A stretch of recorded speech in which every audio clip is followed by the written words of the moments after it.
உங்களுடைய ஃபேவரைட் ஏடி பத்தி சொல்லுங்க. குறிப்பாக ஒருத்தரை சொல்லணும் அப்படின்னா ராமசங்குன்னு ஒரு அசிஸ்டன்ட் டைரக்டரை சொல்லுவாங்க. ராமசங்கு யாருன்னா, ஆக்சுவலி என்கிட்ட வந்து எல்லா அசிஸ்டன்ட் டைரக்டரும் போயிட்டாங்க. போன பிறகு என்கிட்ட வந்து, "சார் உங்களோட பேசணும்" அப்படின்னாங்க. "நான் உங்களோட ஒரு கட்டுரையை படிச்சிருக்கிறேன்" அப்படின்னா. வாசிக்கிறவர்னு தெரிஞ்ச உடனே நான் மறுநாளே கோ டைரக்டரை கூப்பிட்டு, "அந்த பையனுக்கு நிறைய நல்ல குவாலிட்டி இருக்கு. வேற ஒரு பொசிஷனில் அந்த பையனை வச்சு ஒர்க் பண்ணுங்க" அப்படின்னு மறுநாளே சொன்னேன் அவன்ட்ட. அப்போ அந்த பையன் என்கிட்ட ஒர்க் பண்ண பிறகு அவன் என்ன பண்ணுறான், போயிட்டு வெற்றிமாறன் கிட்ட ஒர்க் பண்ணுறாப்புல. ஸோ வெற்றிமாறன் சார் கிட்ட ஒர்க் பண்ண பிறகு அவர் திரும்ப வந்து ராம் கிட்ட ஒர்க் பண்ணுறாப்புல. இப்போ ராமோட தான் ஒர்க் பண்ணிட்டு இருக்காப்புல. ஆனா இந்த படத்துல ஒர்க் பண்ணியிருக்காரு. அதுதான் விஷயம்.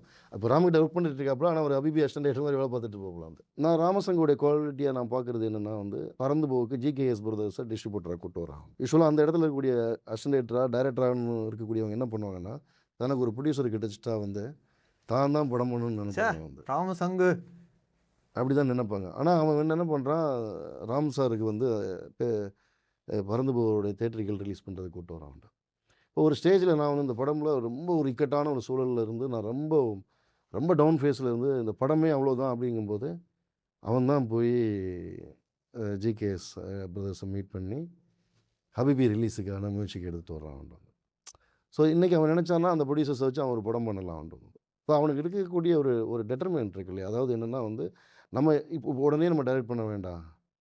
நம்ம ஒரு நிறைய லேர்ன் பண்ணிவிட்டு ப்ரொடக்ஷனா, டைரக்ஷனா நிறைய லேர்ன் பண்ணிவிட்டு நம்ம ஒர்க் பண்ணுவோம்னு இருக்குல்ல, அதுவே ஒரு பெரிய இன்றைக்கி இருக்கக்கூடிய அசிஸ்டன்ட் டைரக்டர்ஸுங்களுக்கு மத்தியில் அது பெரிய குவாலிட்டி.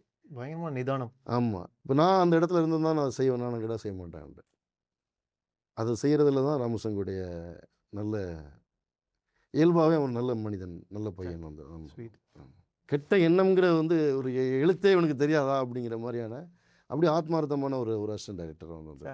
ஸோ என்னுடைய ஃபேவரட் அசிஸ்டன்ட் டைரக்டராக நிறைய பேர் இருக்காங்க. அதில் நான் இந்த காலகட்டத்தில் நான் ராமசங்கை சொல்லுவேன்.